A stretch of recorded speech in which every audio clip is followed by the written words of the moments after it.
Sa piging ng ating Panginoon, tayo'y laging natitipon upang matutong magmahalan sa pag-ibig na nakamtan.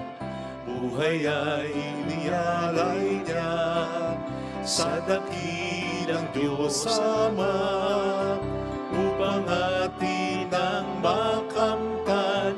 Buhay na walang hanggan sa piging ng ating Panginoon, dahil laging nagtitipon upang matutong magmahalan sa pag-ibig na nakamtan.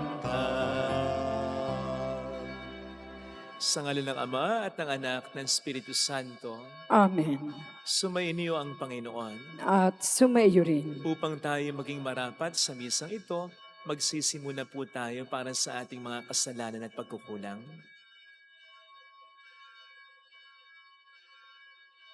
Tayo pong lahat, inaamin ko sa makapangyarihang Diyos at sa inyo mga kapatid, na lubha ako nagkasala sa isip, sa salita, sa gawa, at Sa aking pagkukulang, kaya isinasamo ko sa mahal na Birheng Maria, sa lahat ng mga anghel at mga banal, at sa inyo mga kapatid, na ako'y ipanalangin sa Panginoong ating Diyos. Kaawaan tayo ng mapagmahal na Diyos, patawarin sa ating mga sala, at patnubayan hanggang sa buhay na walang hanggan. Amen.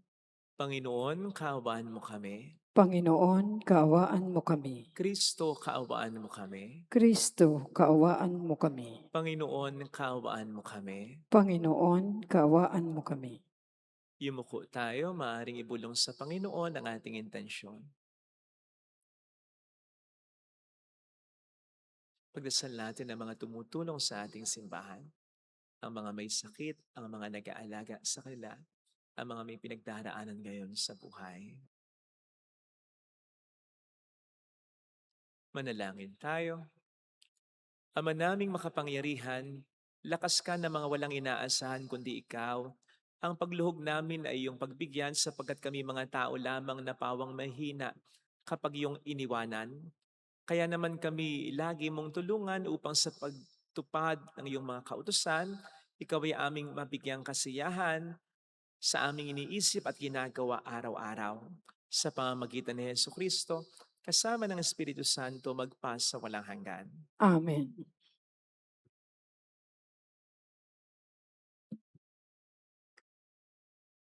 Ang salita ng Diyos mula sa unang aklat ng mga hari.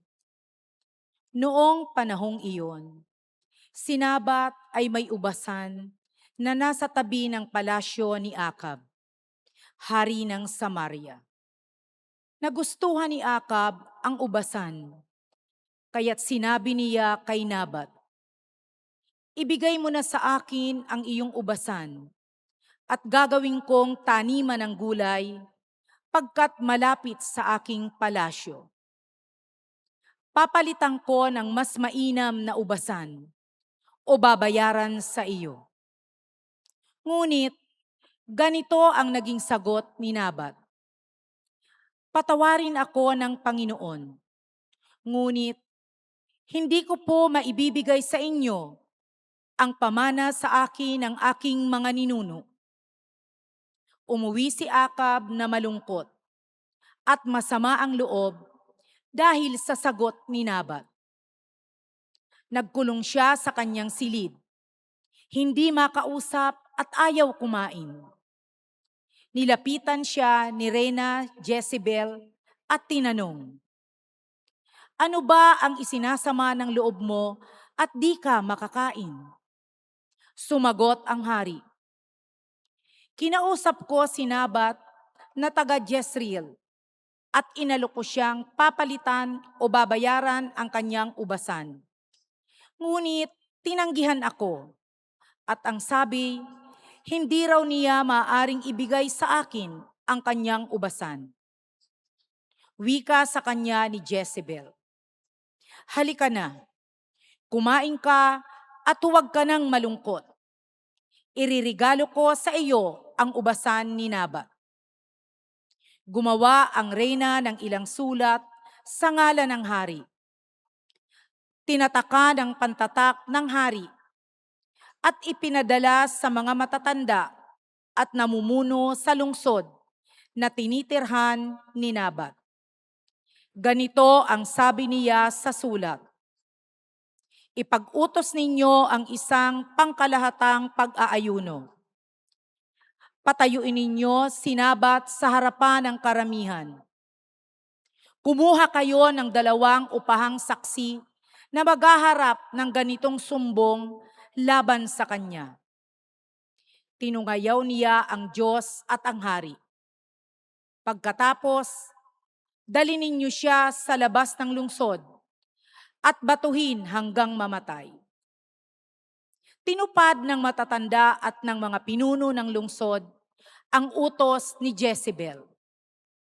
Ipinag-utos nila ang isang pangkalahatang pag-aayuno at iniharap sa madla si Nabat.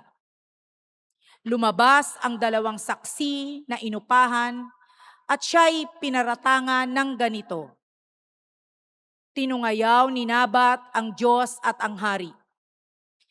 Kaya't si Nabat ay inilabas ng lungsod at binato hanggang mamatay. Nagpasabi agad sila kay Jezebel, patay na po si Nabat na taga Jezreel. Pagkatanggap ng gayong balita, nagpunta si Jezebel kay Akab at sinabi rito, Hayan, kunin mo na ang ubasang hindi mo mabili kay Nabat. Hindi na siya makatututol. Patay na siya. Nang malaman ni Akab na patay na si Nabat, pumunta siya sa ubasan upang angkinin iyon. Ang salita ng Diyos. Salamat sa Diyos. Panginooy, ako'y dinggin, pagbigyan sa aking daing. Panginooy aking dinggin, pagbigyan sa aking daing. Ako'y dinggin, puon, aking Panginoon. Sana'y pakinggan mo ang aking panaghoy. Diyos ko at Hari, lingapin mo ngayon itong tumatawag at napatutulong. Panginoon, ako'y dinggin, pagbigyan sa aking daing. Ang gawang masamay, di mo kalulugdan. Ang gawaing hidway, di mo papayagan. Ang mga palalot, masasamang asal, iyong itatakwil at kasusuklaman. Panginoon, aking dinggin, pagbigyan sa aking daing. Parurusahan mo yaong sinungaling, pati mararahas at ang mga taksil. Panginoon, ako'y dinggin, pagbigyan sa aking daing.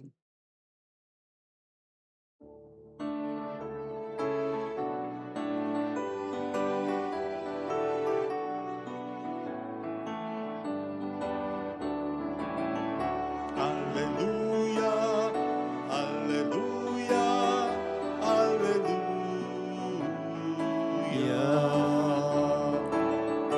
Hallelujah, hallelujah, hallelujah.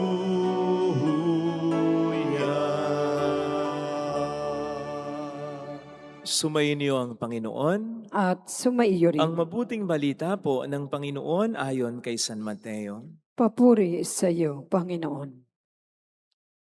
Noong panahong yon, sinabi ni Jesus sa kaniyang mga alagad, narinig ninyo na sinabi, mata sa mata at ngipin sa ngipin. Ngunit ngayon sinasabi ko sa inyo, huwag ninyong labanan ang masamang tao. Kung may sumampal sa iyo sa kanang pisngi, iharap mo pa sa kaniya ang kabila. Kung ipagsakdal ka ninuman upang makuha ang iyong baro, ibigay mo sa kanya pati ang iyong balabal. Kung sapilitang ipapasan sa iyo ng manlupig ang kanyang dala ng 1 kilometro, pasanin mo ito ng 2 kilometro. Magbigay ka sa nanghihingi sa iyo at huwag mong pahindian ang nanghihiram sa iyo. Mga kapatid, ang mabuting balita po ng Panginoon. Pinupuri ka namin, Panginoong Hesukristo. Welcome sa Our Lady of Lasalette Quasay Parish kung saan nais lang pong umiyak Samahan tayo ng mahal na ina sa pag-iyak at sa pagdarasal upang maging maayos ang lahat. Narinig po natin sa ating unang pagbasa ang paghingi ni Haring Akab kay Nabat ng ubasan nito, yung ubasan na malapit sa kanyang palasyo. Sa unang dinig ay napaka-decent naman yata ng request na inihahay ni Haring Akab kay Nabat dahil papalitan naman niya ito ng mas magandang lupa o kaya babayaran niya sa mas malaking halaga. Kahit sa unang dinig din ay parang napaka-inconsiderate naman ni Nabat kay Haring Akab sapagkat hindi niya mapagbigyan ng request ng hari. Gayong di naman siya madedihado. Papalitan naman ng mas magandang lupa, yung ubasan niya na malapit sa palasyo. O kaya ay babayaran siya ng gusto. Pero alam po ninyo, makikita po natin pagkatapos ng conversation na ito sa kanilang reaksyon ng talagang pagkakaiba ng pagkatao ng dalawa. We will realize na kay Haring Akab talaga ang problema at hindi kay Nabat. Nalungkot po kasing masyado si Haring Akab. Hindi niya makuha yung lupain ni Nabat. And he was so distressed that he could not eat, he could not sleep. Kaya kinailangan gumawa ni Jezebel ng drastic na paraan which he apparently approved para makuha yung ubasan ni Nabat. Imagine that. Hari ka, may palasyo ka, may kaharian ka, marami kang lupaing nasa asakupan na. And yet, kapirasong lupa, iniiyakan mo, entitled yarn. Samantala, tingnan po ninyo yung naging attitude naman ni Nabat.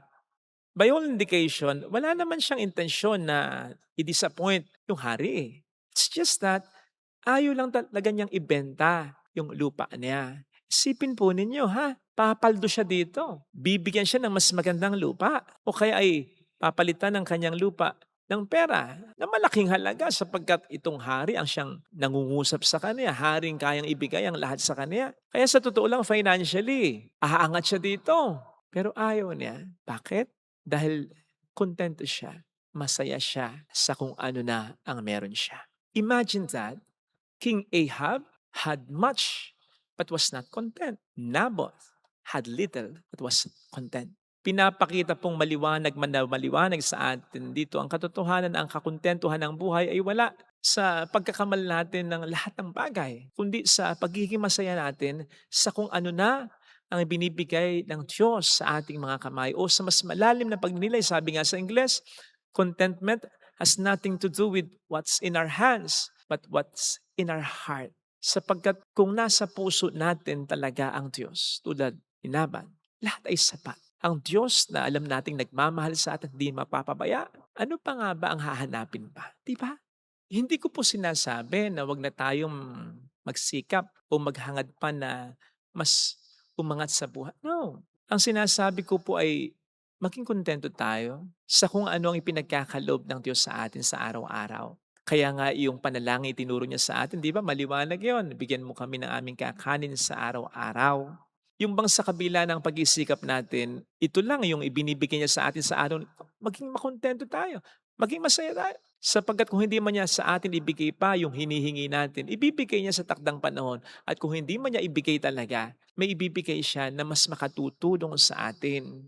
Sapagkat yun ay mas alam niya kaysa sa atin. Kaya the point is, sa kabila ng mga pag-isikap natin, kontento tayo sa kung ano ang binibigay ng Diyos sa atin upang hindi tayo maghangad ng sobra. Sapagkat yung paghahangad na yan ang sobra, simula pa nung una, si Lucifer naghangad ng sobra, si Adan at si Eva naghangad ng sobra, hanggang ngayon, yan ang ginagamit ng demonyo para tayo magkasala. Paghahangad ng sobra. Sapagkat ang paghahangad ng sobra sa kinakailangan natin sa araw na ito na hindi pa binibigay sa atin ng Diyos ay tanda ng hindi natin pagtitiwala sa Kanya. Kaya mag-isip po tayo kung sino sa dalawa ang tutularan natin. Si Haring Akaba o si Nabat. Wala pong masama na maging mayaman ha? Wala. Sapagkat ang kayamanan ay biyaya din naman pero piliin po natin lagi na maging tunay na mayaman. At ang pagiging tunay na mayaman ay ang pagkakaroon ng kakontentuhan sa buhay. Because sabi nga, a truly rich man or woman is not someone who has much, but someone who is happy with what she or he has. At mangyayari lang po ito kung talagang nasa sa puso natin si Kristo. Nasa sa puso natin ang Diyos na alam nating magbibigay ng ating kakanin sa araw-araw. Binabago po kasi ng kayamanan ang ating mga salitang sapat na eh. Isipin po ninyo, kapag wala pa tayong isang bagay, iniisip natin, sinasabi pa natin, makamtan ko lang ito. Sapat na, okay na ako. Last na to, wala na akong hihilingin pa. Pero pag nandyan na, anong sinasabi ng ating puso? Hindi man sabihin ng ating bibig, kulang pa, kulang pa. Mga kapatid, ang Diyos lamang ang makapagtuturo sa atin ng salitang sapat na pwede talaga nating banggitin ng totoo sa puso natin. At yun ay kung papaghaharian ng Panginoon ang kalooban natin. Siyang tanging yaman natin. Bago ang lahat, siguraduhin natin na ang Diyos ay nasa puso natin. Amen. Lagay natin ang ating kanang kamay sa tapat ng ating puso.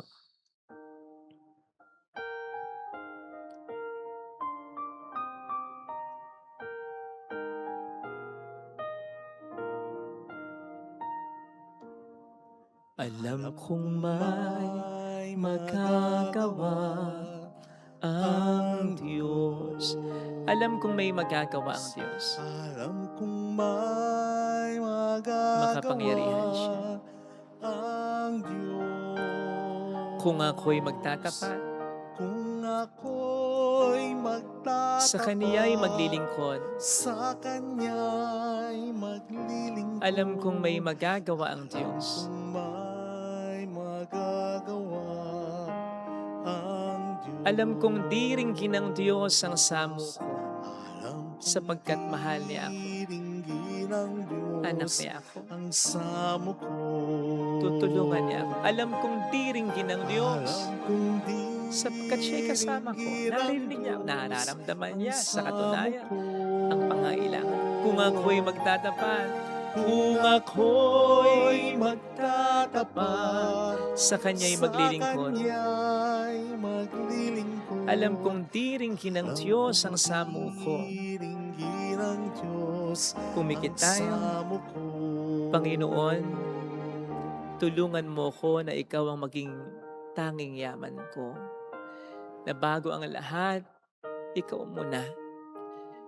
Tulungan mo po ako masigurado na ikaw ang pinakauna sa buhay ko, pinaka-prioridad ko, pinakamamahal ko. Tulungan mo po akong ikabit sa iyo ang paghahangad ko ng kayamanan. Na ang kalooban mo ay sundin ko. Na ang kalooban mo ay mahalin ko at tanggapin ko.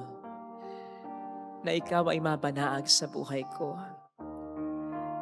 Hallelujah! Gusto kong maging mayaman sa pagmamahal mo. Gusto kong maging kontento sa presensya mo. Siya ay muling babalik sa atin. Hindi niya tayo iiwan. Hindi niya tayo pababayaan. Paniwalaan natin. Hallelujah! Purihin ang Diyos. Hallelujah! Sa takdang panahon, babalik ang Panginoon upang tayo ay kunin tapat siya sa kaniyang mga pinangako sa atin. Kaya sabihin mo sa sarili mo, mayroong magandang mangyayari sa iyo. Seek first the kingdom, ang Diyos muna. At siya ang magiging bahala sa lahat ng ating mga pangailangan. Kung lalapit ka kay Jesus, hangarin natin ang tunay na kaligayahan, ang kakontentuhan ng buhay. Sapagkat when you have God, you have more than enough. Nasa iyo ang lahat. Sapagkat siya ang pinagmumula ng lahat ng mga biyaya kung lalapit kay Jesus. Kung lalapit kay Jesus. Papuri sa Ama at sa Anak sa Espiritu Santo. Kaparan sa una-una, ngayon magpakailanman at magpasawalahan hanggan. Amen. Pag-aalay.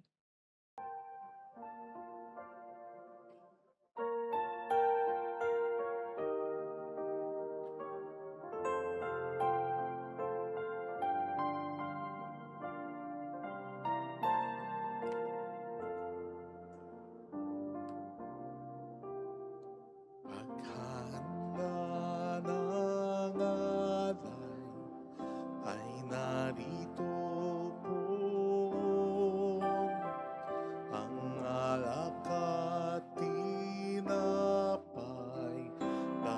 sa altar mo, anyo'y magiging tunay, dugo mo't katawan, aming tatanggapin ngayon, magbibigay buhay.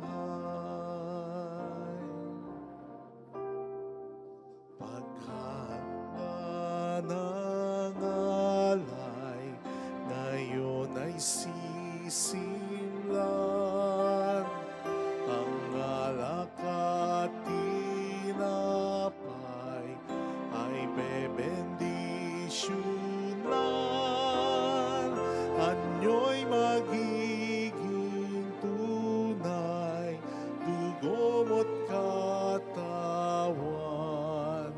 ito'y aming tatanggapin sa pakikinabang.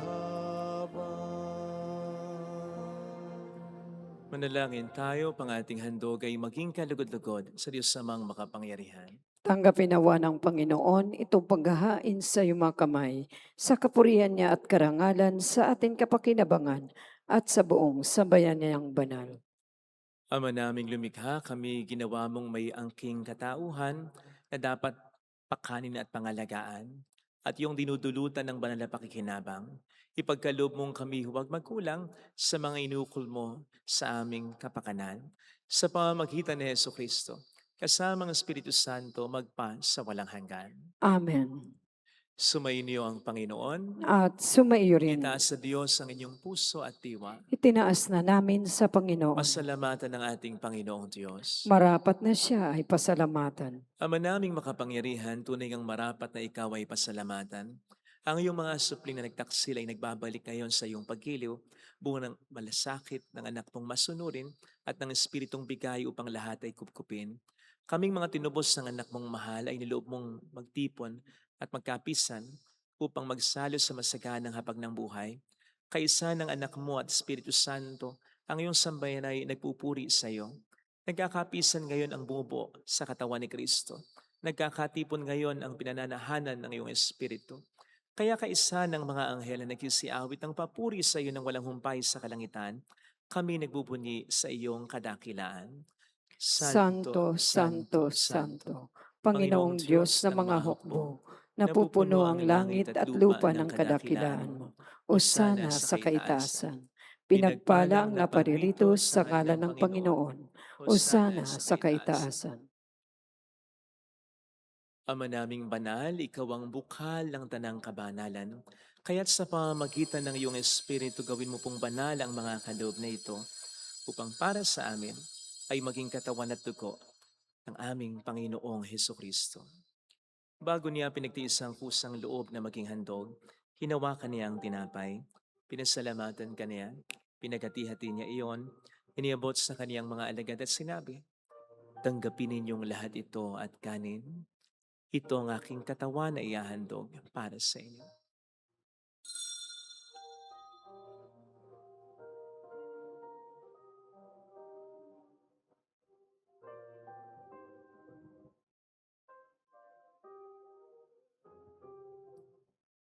Gayun din naman nang matapos ang hapunan, nawakan niya ang kalis. Uli kaniyang pinasalamatan. Iniabot niya ang kalis sa kaniyang mga alagad at sinabi, "Tanggapin ninyong lahat ito at inumin. Ito ang kalis ng aking dugo ng bago't walang hanggang tipan.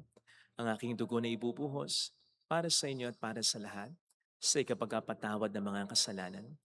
Gawin niyo ito sa pag-alala sa akin."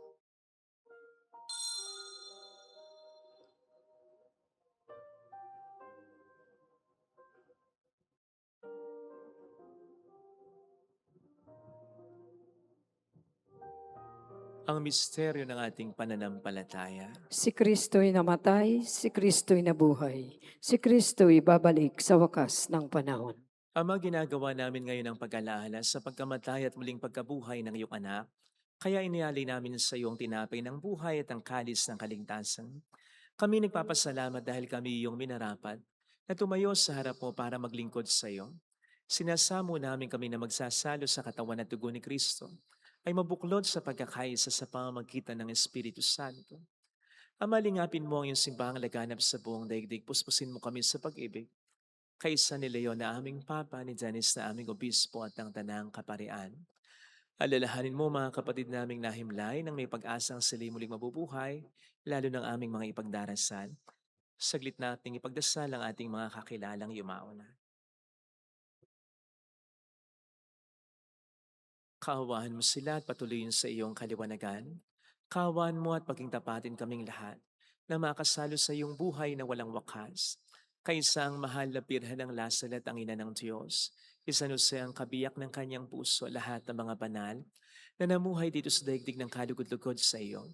May pagdiwang nawa namin ang pagpupuri sa ikararangal mo sa pamamagitan ng iyong anak na aming Panginoong Hesukristo.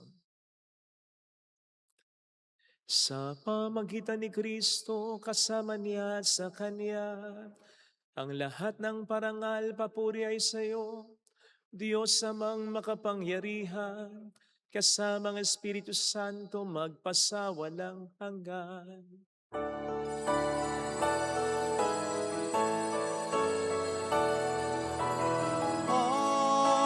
Amen. Amen. Amen.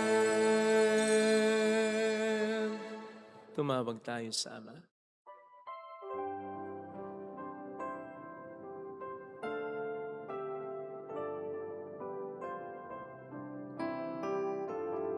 Ama namin, sumasalangit ka, sambahin ang ngalan mo, mapasa amin ang kaharian mo, sundin ang loob mo dito sa lupa para nang sa langit. Bigyan mo kami ngayon ng aming kakanin sa araw-araw at patawarin mo kami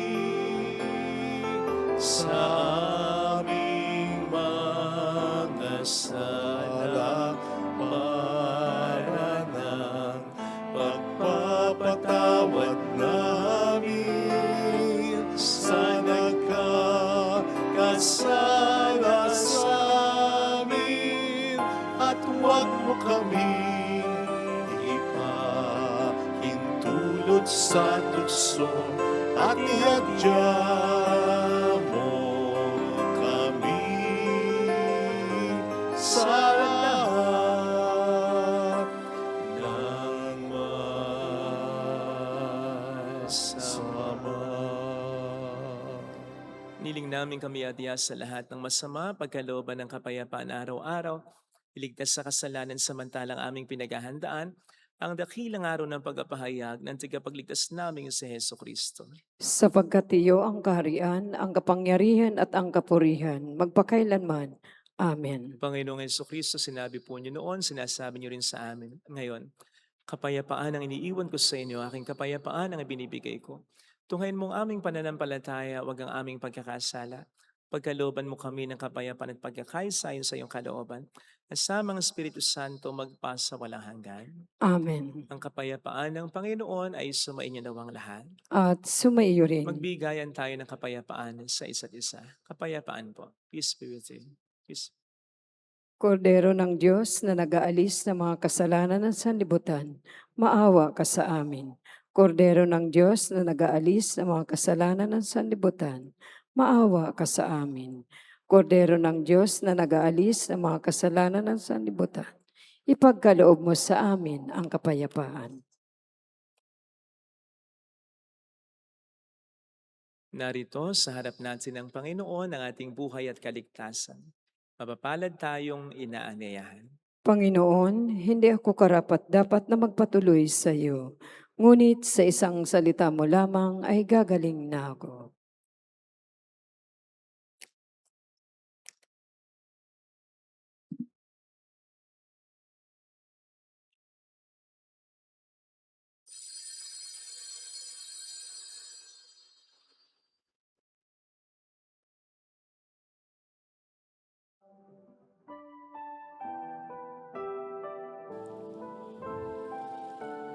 Panalangin para sa espiritual na pakikinabang. Panginoong Hesus, ako ay naniniwala na ikaw ay nasa kabanal-banalang sakramento. Iniibig kita ng higit sa lahat at ninanasa kong tanggapin ka sa aking kaluluwa. Sapagkat sa mga sandaling ito, hindi kita matatanggap sa sakramento. Tumuloy ka sa espiritu sa aking puso. Niyayakap kita na parabang naririto ka na. Inaalay ko ng buong buo ang aking sarili sa iyo. Huwag mong hayaang mawalay ako sa iyo. Amen. Ikaw lang ang saksit, nag-iisang tunay. Dayuin man ako ng lungkot at hirap. Tanggulan ko lagit, lingat mo't yakap. Salamat Maria sa iyong pagpisan. Sa bawat hapis, nuwalhati at tuwa namin. Salamat sa pag-ibig at sa bawat dalangin. Salamat sa iyo, sa mga pagdamay mo. Kami patuloy na nagmamahal sa iyo.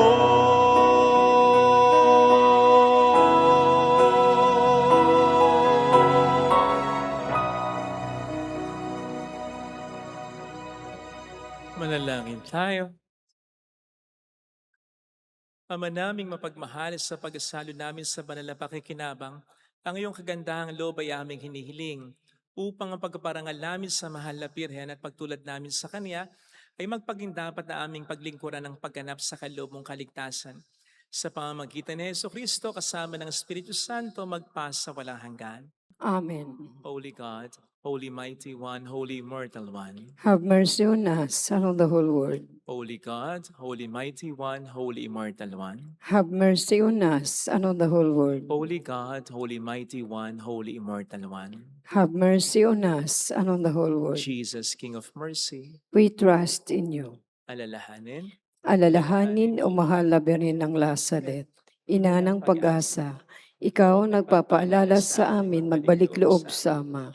Ito ang nagpapatunay na ang kagandahan loob mo'y nanatiling busilak. Sa pag-aaruga mo sa amin, tungkulin mo'y tinupad. Sa paanan ni Kristo, itinurin mo kaming mga tunay mong anak.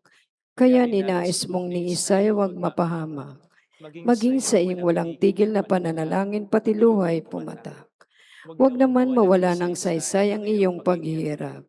Hiling nawa namin sa iyo o aming inang liyag, na matapos ang pakikibaka namin sa mundong ito at sa pananatili namin tapat kay Kristo, sa kapurihan mo'y makibahagi kaming ganap, upang kung nasaan ka ngayon ay maparoon din kaming lahat, at ang kaganapan ng kalwalhatian ng Diyos sa may tuluyang matupad siya'y nawa. mahal na Birhen ng Lazaret, tagapagkasundo ng mga makasalanan. Ipanalangin mong walang patid kami mga dumudulog sa iyo. Maraming pong salamat sa inyong pakikisa at sa mga tulong na binibigay po ninyo. Gayun din ang mga hindi napupunta dito pero nagpapadala ng tulong through our GCash and bank account. Maraming salamat po. Di po namin kakayanin dito ng kabilang. Salamat po sa pagtulong ninyo. Sa lahat, ahala na po ang Panginoon sa inyo. Thank you. Sumainyo ang Panginoon. At sumaiyo rin. Pagpalain kayo kasama ng ating pamilya na mapagmahal na Diyos, ng Ama at ng Anak at ng Espiritu Santo. Amen. Umayo tayo sa kapayapaan ni Kristo. Salamat sa Diyos. Salamat din po.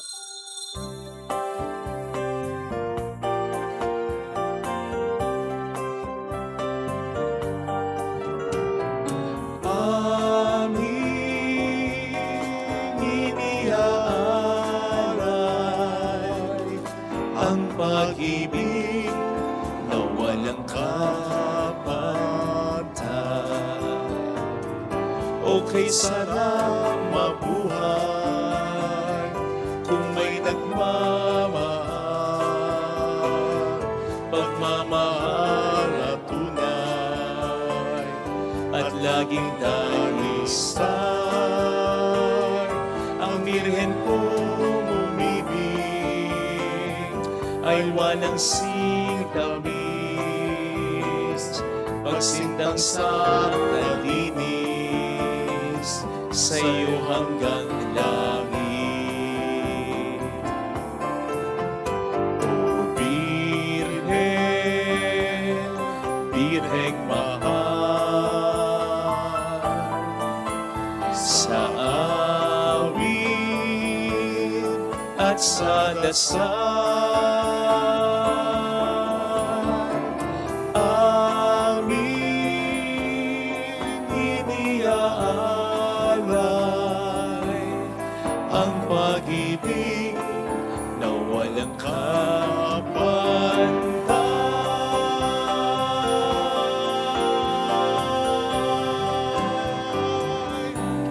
Salamat.